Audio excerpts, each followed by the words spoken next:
Hello and welcome back to another video with myself, Gingerbexxi. So on one of my most recent videos, I talked about the world that I created when I began DMing. In response to that video as well, I also got some DMs on my Twitter, X, and they were asking mostly about how I make my NPC characters.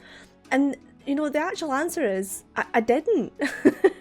So I got the first message, I replied to that. I got the second one, I replied to that. And then I thought, when the third one came through, I was like, yeah, I'm just going to make a video about this.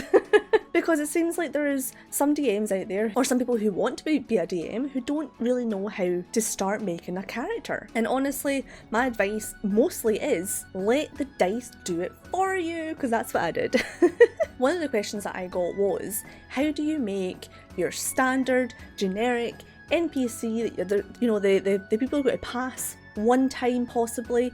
They're maybe like part of a quest, but not the super main part of the quest, so they're there for maybe like a session or something. My answer is, if you are not good at making this stuff up on the spot, pre-do it. So what I did is I had a whole list of these just like random NPCs. So I don't have my notes for this in front of me just now, but what I would do is I would make like 15 characters, like 15 generic NPCs who didn't really have much of a personality, much of like they didn't have any background or anything. They were just like, alright, there's Bob.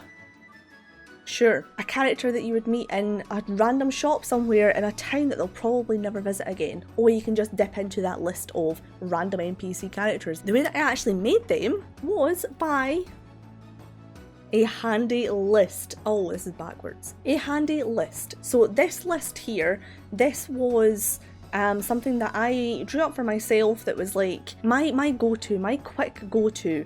This is messing with the lighting when I put this up.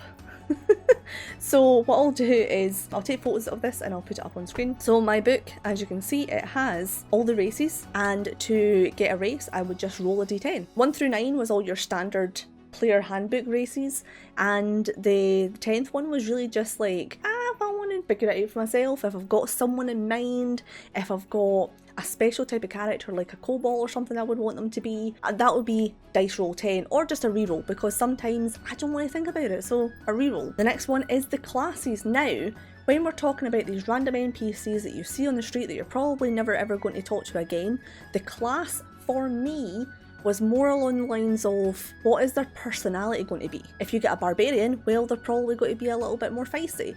If you get a bard, they're probably going to flirt or be more charismatic. So I used the class role more like a personality role when I was doing a generic NPC that they were only going to really meet once or twice. The next one was gender, and that was a d6. So we had the male, female, or whatever, oblique, ambiguous, oblique, whatever the fuck I felt like that day. So the next couple that we have is actually for if you got either a tiefling or a dragonborn, because this would choose the colour of the tiefling, the colour of the dragon. Because in my world, especially for the tieflings anyway, what I'll explain is, my world had a variety of different colours of tieflings. It had anywhere, I mean, you see it on the page there, anywhere from red to pink to blue to green, really any colour you could get as a tiefling. So it was really, really handy just to be able to just roll to find out what it was going to be. The same with the Dragonborn as well. Of course, there's tons of different Dragonborn types, and I used this to be able to help me figure out,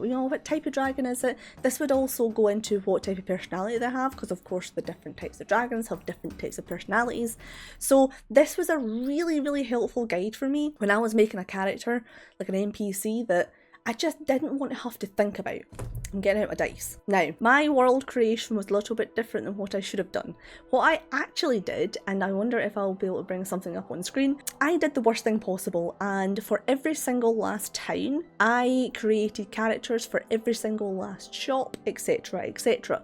So I would sit at lunchtime, I would sit with my d6, I would sit with my d10, and I would sit with my d12, and I would roll this over and over and over again until I had a full list of people. So if I roll these just now,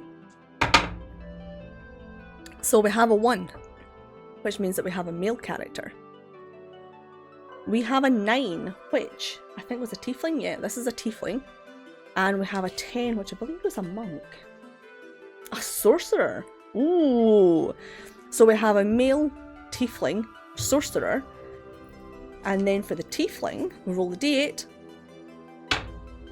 5, and that gives us a skin tone tiefling. Now, in my world, if you are a tiefling with the colour of a human, you're really, really not liked in the world. So, in this place, I would probably put them somewhere in Dromer, which is a country that has no laws really, but any race whatsoever is accepted in this place. So I would probably put this tiefling on that country, or they would be one of the tieflings. I mean, they're a sorcerer, so they could probably be hiding in the shadows. They could maybe work for the underground organisation. So I would look at this and be like, okay, so this is roughly where I would think about putting this character. The names for these characters, I would literally just use Fantasy Name Generator because it is so handy, or just the Book of Baby Names. It's fantastic. So that is one character. Let's just do it again just for funsies. Okay. 3, we have a female, half-elf. Is that a 3? Cleric. Female half-elf cleric was actually one of my first characters. Her name was Lorelei. She was awesome. So this is the type of thing that she could literally fit anywhere into the world because she's just kind of a basic standard character. If I actually rolled that when I was creating this character, I would probably put her in a bit more of a main NPC role and have her actually be my main character, like my first character, because that's the type of person that I could roleplay pretty easy as a DM because they were a character I'd already done. I've also rolled in the past characters that, for example, once I rolled this female goblin. I was a female goblin rogue, and the instant thing that jumped into my head was Not the Brave from Critical Role Campaign 2, which was Sam Riegel's character, and she ended up being in my world. She wasn't called Not because I didn't want it to be weird.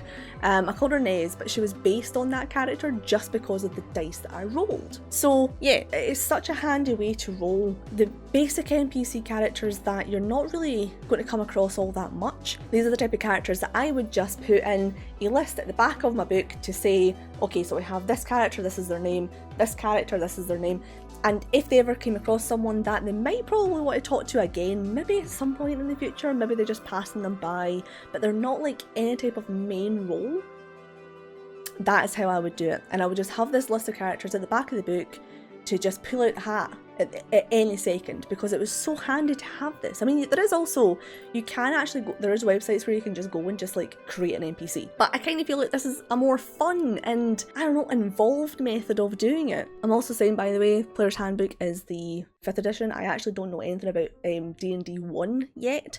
I do want to get the book, but it's 40 quid, so I'm not getting that right now. But yeah, so all the stuff that I'm talking about for like the classes and races and stuff, this is from the 5th edition. The next part comes on to when we're actually dealing with the main character, like main NPC characters.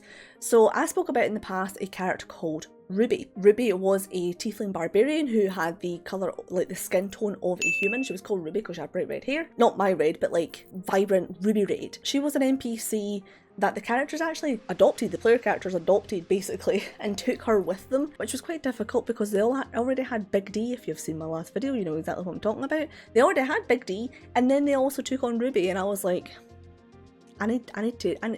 Anyway, fun time. So, for characters that I know that I am going to have in a fight, so this is someone that is part of a quest. They are part, like a main part of the story quest, which Ruby was. I had it in my head that she would probably join them in a couple of fights, but I didn't realise how many fights she would be in. Anyway, so how I ended up working out and planning these characters was, well, I had that horrible thing that DMs get. It's a curse that as soon as you start DMing, you'll get it, and that is called the Forever DM curse, and that is that you don't get to ever fucking play because you're always DMing. So these characters were always characters that I really wanted to play. I really wanted to play a tiefling barbarian at some point. So when I was rolling just random NPC characters, I rolled a female tiefling barbarian who had the skin tone of a human, and I was like, yay. So she ended up becoming an actual character. And the way that I satisfied my playing when I wasn't able to play because I was DMing is I would create full-on characters, as in I would roll their stats and I would, yep, that's what I would do. Now, I would say you don't have to do this. This is just something that for me personally was something that really helped. It really helped for my sanity, being able to just bring in these NPCs that I knew for the story to work, they were going to have to fight anyway. I would make them actual characters so that I could just like whip them out and be like, I've got their stats ready. Because I am the type of person that is extremely organised with my character creation. So for my actual characters, I have like ring binder folders that is got all the kind of plastic pockets in it. I've got their character sheets, I've got their backgrounds, I've got anything relevant to their characters. If they have spells, I have all the spell cards. I normally go into Dwarven Forge and make a mini, but just like print it out so that I've got the picture of what the character kind of looks like. I've got a table for their spell slots that I can just like cross off. I get really into character creation. I also really like to memorise as much as possible these characters' abilities. So when it comes to actually DMing and playing these characters that I wanted to have as an actual character, but now they're just an NPC, I was secretly very happy that they actually adopted Ruby and took her with them, because it meant I was actually able to play a little bit more of Ruby. It made me very happy. So that is something else that I find extremely easy when creating like proper NPC characters and giving them backgrounds. Most of the time their background would revolve around the story anyway, but they would always start off as one of these random roles that I would do, and I would end up making them into a proper character. Now if we do this again, so there is a female tiefling rogue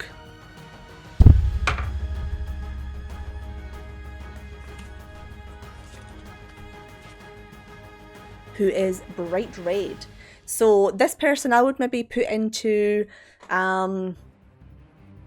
there's a whole underground organisation like there is in most worlds, and I would either put her into, I'm actually pretty sure I have a female tiefling rogue who's bright red, and she was like one of the kind of first main characters. Her name was Irene, and yeah, she was cool. She was really cool, so that's actually quite a bad role for that. But basically, I would roll randomly for whatever race, class, gender, whatever special things they had, and then I would start to work on, I would go to the player's handbook and I would actually just roll stats and I would just level them up. And obviously this takes a lot of planning. So this isn't the type of character that you would be able to just like pull out the hat. You have to have this. These are only for the characters that are special NPCs that are absolutely involved in the story, because you do have to put a lot of prep into this.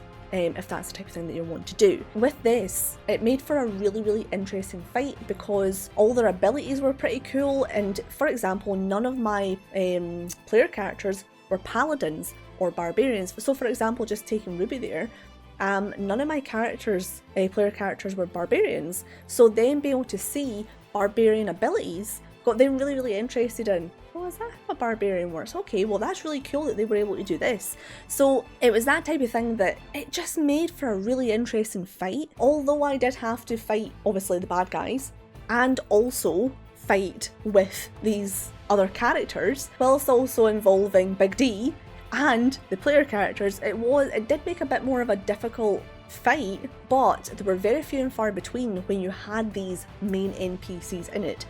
But it made it super interesting.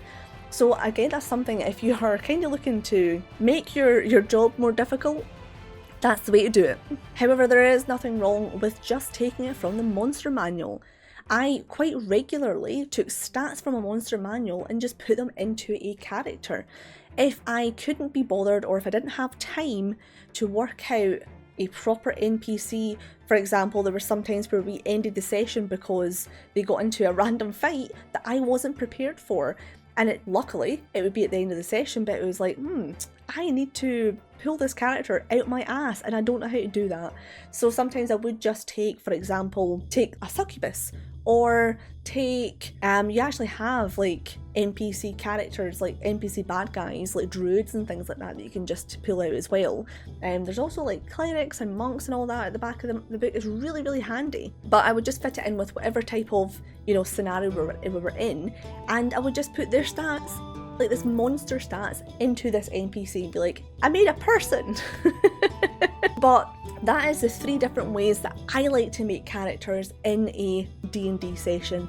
The first one being just keep a random, you know, assortment of characters at the back of the book that you can just pull out at any time, and I randomly generate these using dice and the fantasy name generator or the baby book. And those ones are the easiest and the quickest, and if it is just someone in passing, fantastic to be able to use. The second one being doing the full character creation and just making that character into an NPC because you really, really want to play that character, but you can't because you're a DM, so you do it this way instead. And then the other one is just taking the monster stats and just forcing them into a random NPC. So those were 3 that I really found very helpful, and I hope that actually makes it easier for you as well. If you don't know or are lost on how to create these characters, maybe you've created a million in the past and you just don't know where to go from here, perfect solution. It may be something that you already do, but there's been people who have asked me how I do it, so this is how I do it. I loved doing this. It made my lunch times at work go by so fast because all I did was roll dice and roll dice and roll dice and fucking roll dice. So I hope that this helped you, and I hope that you create some fantastic characters with this. And yeah, thank you so much for watching. I will be posting some more things about D&D in the future because I love D&D. I love talking about D&D. So if you liked the video, remember to hit like and subscribe for more because I will be back with more D&D videos. I also stream every Wednesday and Saturday, my Wednesday streams being my art streams and my Saturday streams being my game streams. Also, just a little note, my 1-year anniversary from posting regularly to YouTube and also streaming regularly is coming up on the 21st of December. It's actually the 23rd, but I'm busy that day, so it's got to be the 21st. I will be streaming most of that day to celebrate my 1 year, and I'm also launching my Discord, so please look out for that coming, and I will post a little bit more about it shortly. But anyway, whether I see you on YouTube, on Twitch, or wherever else, I hope you have a good time, and I will see you there. Bye!